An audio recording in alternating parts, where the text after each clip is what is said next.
Hello friends, welcome back to English with Yogita Kumari. So friends, in this video we are going to discuss very important topic that is poetic devices.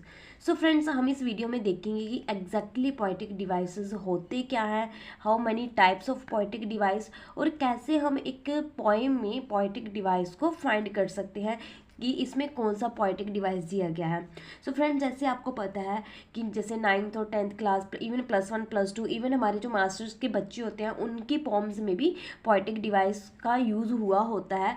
तो जैसे कि question में आ जाता है कि 2 lines they दी जाती हैं और पूछ लिया जाता है कि इसमें कौन सा पोइटिक डिवाइस यूज़ हुआ है। तो अगर हमें उन चीज़ों की आइडेंटिफिकेशन होएगी कि कौन सा डिवाइस कैसे वर्क करता है, तभी हम उसको पोइटिक डिवाइस को आइडेंटिफाई कर पाएंगे in the question and in the exam.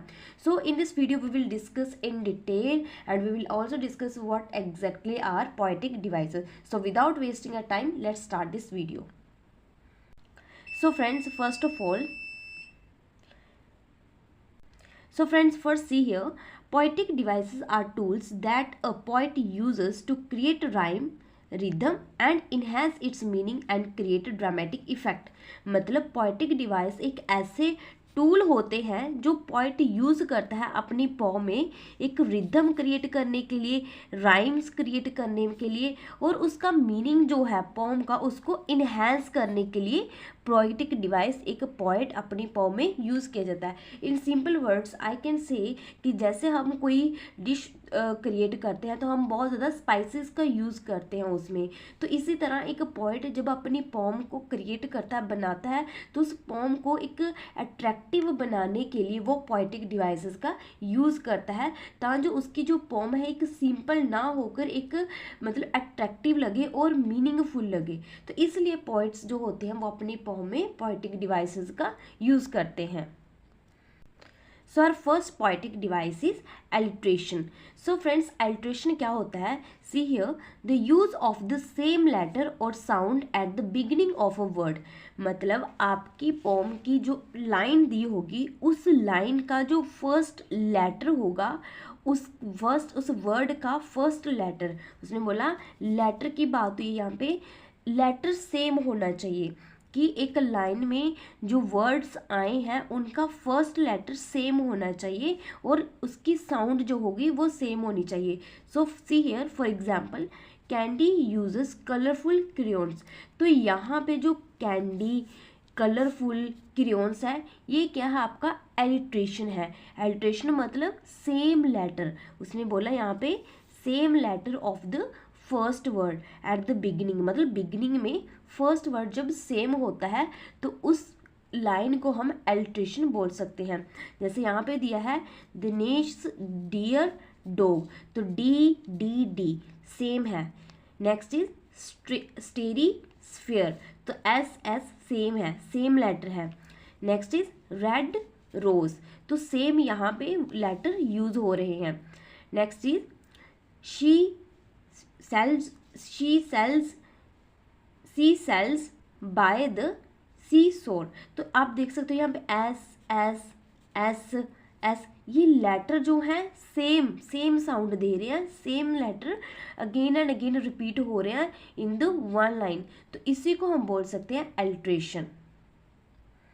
सो जब भी आपकी पोम में सेम लेटर रिपीट हो एट द बिगिनिंग तो आप उसको बोल सकते हो कि दिस इज अ एलिट्रेशन, जो कि सेम लेटर बार बार रिपीट होते जाए। Clear? Next we have personification. Now personification, it is a figure of speech in which human characteristics are given to something that is not a human. मतलब ये एक ऐसा फिगर ऑफ स्पीच है जिसमें जो ह्यूमन के करैक्टरिस्टिक्स किसको दिए जाते हैं? कोई ऐसी चीज़ को जो कि ह्यूमन ना हो।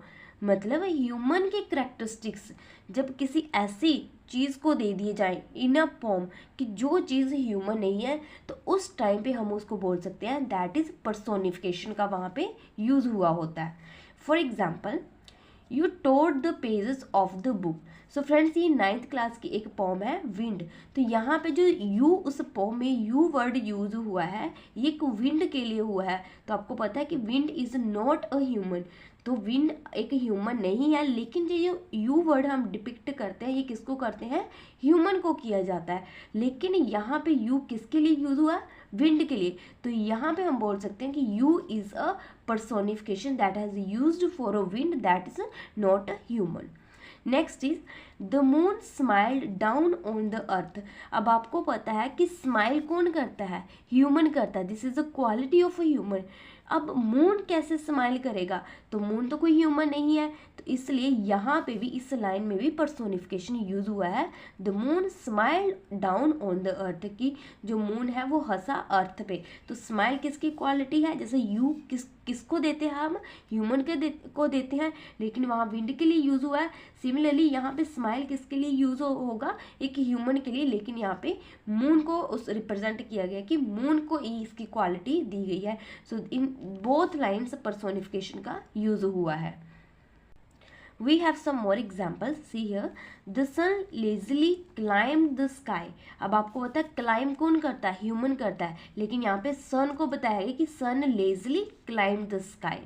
Next is the storm clouds angrily gathered overhead. तो स्टॉर्म क्लाउड मतलब बादल, एंगरली किसकी क्वालिटी है, ह्यूमन की क्वालिटी है। तो यहाँ भी ये एंगरली क्लाउड के लिए यूज हुआ है और क्लाइम्ड सन के लिए यूज हुआ है। तो आप देख सकते हो कि इनमें भी पर्सोनिफिकेशन का यूज हुआ है, बिकॉज पर्सोनिफिकेशन की डेफिनेशन क्या है कि जब ह्यूमन की क्वालिटीज आप एक नॉन लिविंग थिंग को, ऐसी चीज को दे देते हो कि जो ह्यूमन ना हो, उसी को बोला जाता है personification. So next poetic device that we have is repetition. So friends, repetition से ही हमें पता चल रहा है कि किसी चीज़ का बार बार रिपीट होना, लेकिन यहाँ पे किस चीज़ का रिपीट होगा, रिपीटेशन होगी ऑफ द सेम वर्ड। जब हमने अल्ट्रेशन में पढ़ा था, हमने पढ़ा था सेम लेटर बिगनिंग में, लेकिन यहाँ पे रिपीटेशन होगी सेम वर्ड की, मतलब same word again and again repeat होगा यहाँ पे। सो सी एग्जाम्पल है हैंड इन हैंड। तो यहाँ पे हैंड इन हैंड ये दो वर्ड है, सेम वर्ड है, रिपीट हुए हैं। Next is time after time. तो time and time two words, तो यहाँ पे रेपिटेशन का यूज हो रहा है। Next is this is again 9th class की पोम है, इसमें दिया है crumbling houses, crumbling doors, crumbling bodies, crumbling hearts. तो यहाँ पे क्रम्बलिंग जो वर्ड यूज हुआ है ये भी एक रिपीटिशन की एग्जाम्पल है।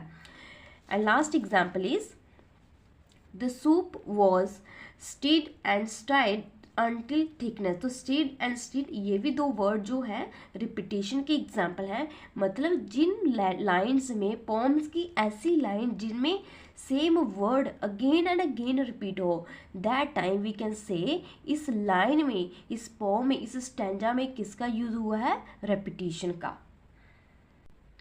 Next poetic device that we have is metaphor. अब मेटाफर क्या होता है, see here, used to compare to unrelated objects. The idea cannot be literally true but they convey meaning in an interesting way. मतलब metaphor एक ऐसे दो unrelated object, मतलब ऐसे ऑब्जेक्ट जिनका कहीं दूर दूर से तालमेल ना हो, लेकिन हम उनको यूज़ करते हैं कंपेयर करने के लिए। मतलब टू अनरिलेटेड ऑब्जेक्ट्स को जब कंपेयर किया जाता है उस टाइम पे मेटाफर का यूज़ होता है। दूसरी बात कहता है जो आइडिया जिनको हम कंपेयर करते हैं उनका वैसे तो कोई लिटरली मीनिंग नहीं होगा, मतलब can not be literally meaning but they convey meaning in an interesting way. मतलब अपनी लाइन को एक इंटरेस्टिंग वे में रिप्रेजेंट करें, क्योंकि हमारे पोएटिक डिवाइस का मतलब यही है कि पोएट अपनी पॉम को इंटरेस्टिंग वे में प्रेजेंट करने के लिए पोएटिक डिवाइसेस का यूज़ करता है, जिनमें से मेटाफर एक ऐसा पोएटिक डिवाइस है जिसमें टू अनरिलेटेड ऑब्जेक्ट को यूज़ करके उनको कंपेयर किया जाता है। ऑल्दो उनका अपना कोई लिटरली मीनिंग नहीं होता, बट वो एक पॉइंट इसलिए यूज़ करता है ताकि उसकी पोम में इंटरेस्ट क्रिएट हो सके, मतलब उस मीनिंग में इंटरेस्ट पैदा हो सके। तो for example here first metaphor that is I have written here, he has the heart of lion. अब आपको पता है ही हैज़ हर्ट, हर्ट किसका होता है, इंसान का होता है, ऑफ लॉइन, लॉइन का हर्ट और इंसान का हर्ट, दूर दूर तक इनका कोई कंपैरिजन ही नहीं है, अनरिलेटेड ऑब्जेक्ट है। लेकिन यहाँ पे मेटाफर, इसी को हम मेटाफर बोल सकते हैं, क्योंकि he has the heart of lion, heart किसके, हर्ट ही मतलब कोई मैन होगा, ह्यूमन होगा, उसके हर्ट को लॉयन के हर्ट के साथ कंपेयर किया है। सो लॉयन का हर्ट एंड ह्यूमन का हार्ट टू अनरिलेटेड ऑब्जेक्ट हैं जिनका हम मैच नहीं कर सकते। Next is my mother has a heart of gold, कि मदर का हार्ट किस तरह का है, गोल्ड का है। तो आपको पता ही है कि हार्ट कोई गोल्ड का तो हो ही नहीं सकता, मतलब अनरिलेटेड ऑब्जेक्ट है।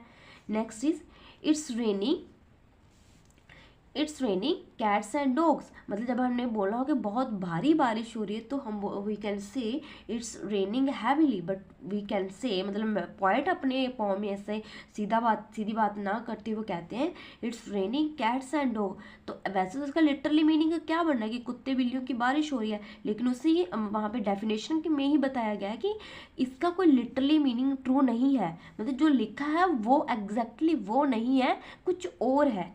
मेटाफर का मीनिंग ही ये है कि जो लिखा है ना वो उसका मीनिंग नहीं होगा, कुछ और ही मीनिंग होगा। तो it's raining cats and dog, कुत्ते बिल्लियों की बारिश हो रही है, ये नहीं है, इट मीन्स कि बहुत हैवी रेन हो रही है। Last is apple of my eye, मतलब एप्पल मतलब सेब, मेरी आंखों का सेब, लेकिन इसका मतलब ये नहीं है, इसका मतलब ये है कि बहुत प्यारा, जो चीज़ बहुत प्यारी हो, like we can say he is apple of my eye, वो मतलब मुझे बहुत प्यारा है। तो इस तरह हम इन लाइंस में मेटाफर का यूज़ हुआ है। और कभी भी आपकी पोम में कुछ ऐसा मिले कि जहाँ पे टू अनरिलेटेड ऑब्जेक्ट को कंपेयर किया गया है और जिनका लिटरली मीनिंग ट्रू नहीं है, लेकिन एक मीनिंग उनमें से इंटरेस्ट पैदा करने के लिए एक मीनिंग निकल रहा है, तो उस टाइम पे हम बोल सकते हैं हेयर मेटाफर का यूज हुआ है। So some more examples I have written. See here, she cried a river of tears, मतलब river of tears मतलब इसका मतलब कि वो बहुत ज़्यादा रोई। Next is the falling snowflakes are dancer, मतलब जो फॉलिंग, जो गिर रही जो स्नोफ्लेक्स है वो डांसर है, लेकिन वो एग्जैक्टली डांसर तो नहीं है ना, मीनिंग कुछ और है इसका। Next is time is money, time money तो नहीं है, लेकिन फिर इसका कोई जो मीनिंग है वो और निकल के आ रहा है। Next is the clouds are balls of cotton, कि जो क्लाउड्स हैं बने पड़े हैं वाइट कलर के, वो बॉल्स ऑफ कॉटन है, लेकिन एग्जैक्टली वो बॉल्स ऑफ कॉटन तो है ही नहीं है। मतलब metaphor are something when we compare to unrelated object, unrelated object जैसे रिवर है और उसके रोना मतलब उसके आंसुओं को कंपेयर किया रिवर के साथ, तो अनरिलेटेड ऑब्जेक्ट हुए, इनका कोई दूर दूर से मैच ही नहीं है। लेकिन इसी को हम बोलते हैं मेटाफर, जब अनरिलेटेड ऑब्जेक्ट्स को मतलब रिलेट करके कोई लिटरली मीनिंग उनका कुछ और निकलता है, लेकिन उनको एक इंटरेस्टिंग वे में दिखाने के लिए पोएट मेटाफर का यूज़ करते हैं। Next we have symbolism. Symbolism से पता चल रहा है कि किसी चीज़ का सिंबल होना। See here, use of symbols to represent things, मतलब चीज़ों को दिखाने के लिए जब पोएट अपनी पोम में सिंबल्स का यूज़ करता है, मतलब कुछ ऐसे सिंबल्स लेता है किसी दूसरी चीज़ को बताने के लिए, रिप्रेजेंट करने के लिए। सो यहाँ पे एक हमारी अगेन 9th क्लास की पोम थी, पोम है जो कि विंड पे है, the title of that poem is wind, but exactly वो पोम क्या रिप्रेजेंट कर रही, किसका सिंबल है वो, प्रॉब्लम्स और डिफ़िकल्टीज़ का। ओके मतलब जो पोम में बात हुई है, जो पोम का जो मतलब मैसेज निकल के बाहर आता है, उसमें ये बताया है कि मतलब हमें जैसे विंड आती है इसी तरह प्रॉब्लम्स आती हैं, जो वीक थिंग्स होती हैं विंड उसको मतलब डिस्ट्रक्ट करके चली जाती है, इसी तरह प्रॉब्लम्स आती हैं और वीक हर्ट्स जो होते हैं सोशली इमोशनली मेंटली जो वीक होते हैं उनको डिस्ट्रक्ट करके डिस्ट्रॉय करके चली जाती है। तो मतलब इसका मीनिंग ये विंड सिंबलाइज कर रही है वहाँ पे प्रॉब्लम्स और डिफ़िकल्टीज़ को। नेक्स्ट अगेन 10th क्लास की एक पोम है ट्री, जो किसका सिंबल है वो वुमन पे वो एक पोम है। तो नेक्स्ट एक हमारा चैप्टर भी है जैसे स्कारलेट लेटर, तो यहाँ पे स्कारलेट लेटर भी एक सिंबल है किसका, सिन का और शेम का। अगर आपने वो पढ़ा होगा तो वो बताता है कि उसमें उस लेडी के का जो शेम है उसके सिन को बताया गया है इस स्कारलेट लेटर को यूज़ करते हुए। Next is the star of David, और ये किसका सिंबल है, स्पिरिचुअलिटी का, विजडम का। एक हमारा प्ले भी है लेडी मैकबेथ्स ब्लड स्टेन्ड हैंड्स, तो ये एक है गिल्ट का, स्पेलिंग थोड़े मिस्टेक, GUILT, तो गिल्ट का ये सिंबल है। एक अगेन 10th क्लास की हमारी एक पॉम है, name of the poem is fire and ice, लेकिन वो पॉम एक फायर और आइस के बारे में नहीं है, पॉम है जिसमें फायर को डिज़ायर से डिपिक्ट किया गया, मतलब फायर का जो सिंबल है वो डिज़ायर है और आइस का हेटेड है। तो इस तरह पोइट्स अपनी पोम में कुछ सिंबल्स का यूज़ करते हैं एग्जैक्ट मीनिंग को बताने के लिए, तो इसी को हम बोलते हैं symbolism. Next we have a paradox. So paradox एक ऐसी स्टेटमेंट होती है, मतलब पोएट अपनी पोम में ऐसे स्टेटमेंट और ऐसी सिचुएशन दे देगा जो मतलब मे बी ट्रू होगी बट सीम्स इम्पॉसिबल और डिफ़िकल्ट टू अंडरस्टैंड। मतलब ऐसी स्टेटमेंट, ऐसी सिचुएशन वो लगने को तो मतलब सही होगी, ट्रू होगी, लेकिन इम्पॉसिबल होगी समझने के लिए, अंडरस्टैंड करने के लिए, क्योंकि ये टू ऑपोजिट, क्या बोला उसने, because it contains two opposite facts और करेक्टरिस्टिक्स। मतलब ऐसी स्टेटमेंट जो दिखने में तो ट्रू लगेगी लेकिन अंडरस्टैंड करने में थोड़ी डिफ़िकल्टी लगेगी। क्यों? क्योंकि ये दो अलग अलग कंडीशंस को बताएंगी, two opposite characteristics, two opposite facts को बताएंगी। तो जो ऐसी स्टेटमेंट जो टू ऑपोजिट फैक्ट्स को बताता है, मतलब एक फैक्ट इधर को हो जाएगा और एक फैक्ट दूसरी तरफ हो जाएगा, लेकिन स्टेटमेंट दी होगी, तो उसी को हम बोलेंगे पैराडॉक्स। मतलब टू ऑपोजिट फैक्ट और टू ऑपोजिट करेक्टरिस्टिक्स, तो जब चीज़ें ऑपोजिट होंगी तो उनको हम बोलेंगे paradox. So first example is as I said before I never repeated myself. कहती जैसे मैंने पहले कहा, I never repeated myself, कि मैंने अपने आप को कभी भी रिपीट नहीं किया। अगर आपको इसका मीनिंग समझ आ रहा होगा तो आप उस चीज़ को समझ पा रहे हो कि व्हाट इज़ एग्जैक्टली पैराडॉक्स। कहती एज आई सेड बिफोर, कहती जैसे मैंने पहले कहा, I never repeated myself, कि मैं अपने आप को कभी भी मैंने रिपीट नहीं किया। नेक्स्ट एग्जाम्पल सी हियर, कहता you have to spend money to make money. कहता तुम्हें मनी स्पेंड करनी है मनी बनाने के लिए, मनी स्पेंड करनी है, ठीक है, लेकिन ऑपोजिट दिखा दिया टू मेक मनी। कहते कि आपको मनी स्पेंड करनी है मनी बनाने के लिए। तो अगर हम मनी को ही स्पेंड कर देंगे तो मनी कहाँ से बनी, मतलब अगर पैसे ही खर्च कर देंगे तो पैसे आएंगे कहाँ से। तो ये टू ऑपोजिट फैक्ट्स हैं, ऑपोजिट स्टेटमेंट्स दे दी हुई है यहाँ पे। Next is the only rule is there is no rule.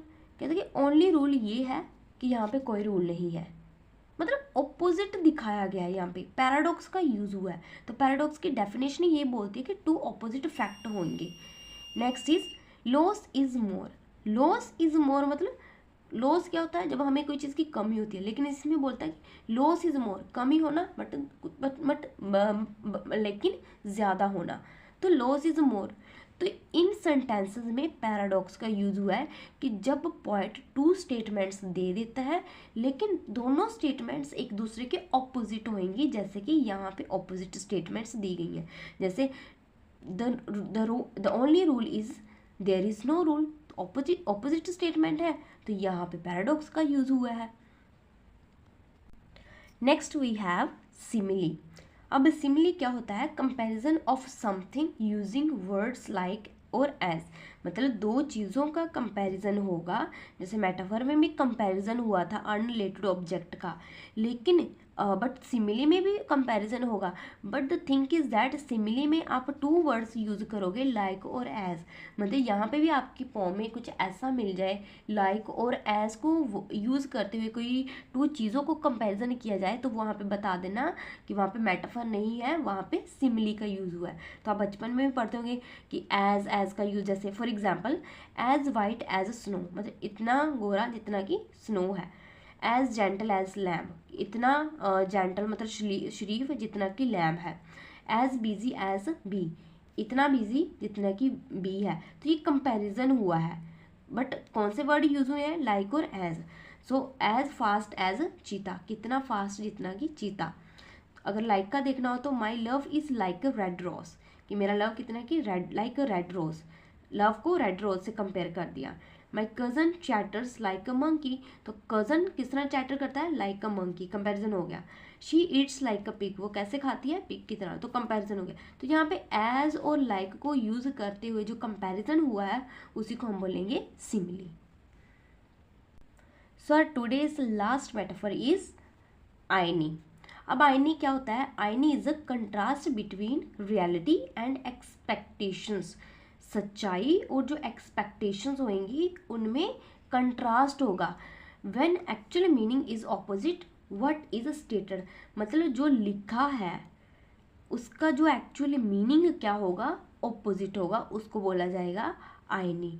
Paradox different था, पैराडॉक्स में क्या था, स्टेटमेंट ट्रू लग रही थी हमें लेकिन उसका कुछ ऑपोजिट दे दिया था, मतलब दोनों स्टेटमेंट्स का फैक्चुअल जो मतलब कंपैरिजन था वो साथ में नहीं था, डिफरेंट था, फैक्चुअल डिफरेंट थे वो। लेकिन यहाँ पे क्या होगा कि जो ऑपोजिट जो लिखा गया है उसका मतलब जो एक्चुअल मीनिंग होगा वही, मतलब मीनिंग ही नहीं कुछ निकल के आएगा। वहाँ पे मीनिंग तो थोड़ा निकल के आ रहा था, जैसे फर्स्ट स्टेटमेंट तो मीनिंग दे रही थी, ट्रू लग रही थी, लेकिन सेकंड स्टेटमेंट में मतलब ऑपोजिट चल रही थी उसकी। लेकिन यहाँ पे दोनों चीज़ें ऑपोजिट है। यहाँ पे देखो, the police station get robbed, मतलब पुलिस स्टेशन गेट रॉब्ड, मतलब पुलिस स्टेशन तो ऐसी जगह है जहाँ पे रॉब मतलब जो थीव्स होते हैं उनको पकड़ के लाया जाता है, लेकिन यहाँ पे बोल रहा है पुलिस स्टेशन गेट रॉब्ड। तो यहाँ पे क्या हुआ, आयनी, जिसको आप हिंदी में बोलते हो व्यंग, व्यंग करना। Next is a pilot has a fear of height, मतलब पायलट जो मतलब हाइट पे जाते हैं, मतलब एरोप्लेन फ्लाई करते हैं, उड़ाते हैं, उन्हीं को किसका फियर है, डर है हाइट का। तो क्या है यहाँ पे आईनी का यूज़ हुआ है। Next is fire station burning down, कि फायर स्टेशन जो आग बुझाने आता है उसी को आग लग गई।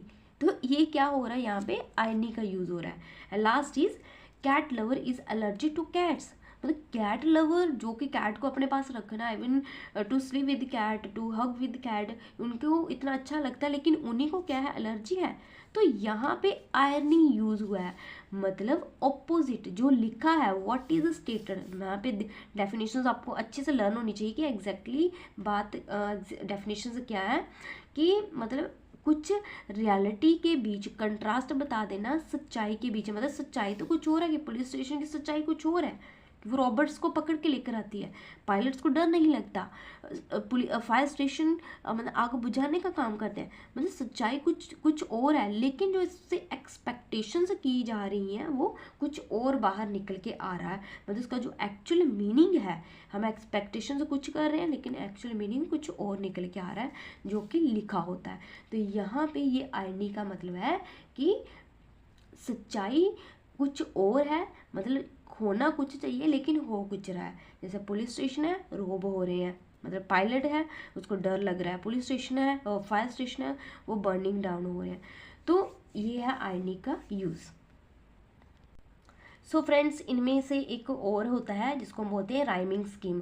तो वो आपके पास जैसे कोई पॉम होगी तो पॉम के लास्ट जो लेटर होंगे उनके साउंड को देखना होता है आपने। राइमिंग स्कीम कैसे बनती है, जैसे लास्ट की जो लेटर है, जैसे ए है, सेकंड लाइन का जो साउंड निकल के आ रहा है वो डिफरेंट है तो वो बी हो गया, जो थर्ड लाइन का जो साउंड निकल के आ रहा है वो अलग है तो वो सी हो गया। लेकिन अगर फोर्थ का साउंड बी या सी या ए से रिलेट कर रहा है तो हम उसको वही लेटर देंगे ए बी सी में से, मतलब साउंड जहाँ पे सेम मैच करे। तो आपने देखा होगा ए बी बी बी ए सी, ये राइमिंग स्कीम से निकल के आती हैं, तो ये आप खुद उसको कर भी सकते हो। सो फ्रेंड्स, इस वीडियो में हमने अच्छे से पोएटिक डिवाइस को रीड आउट कर लिया है, हमने समझ लिया है। सो if you feel we have learned something from this video, then don't forget to like, subscribe and share this channel with your friends. And if you have any doubt you can ask me in comment section, I'll definitely reply over there. Thank you friends.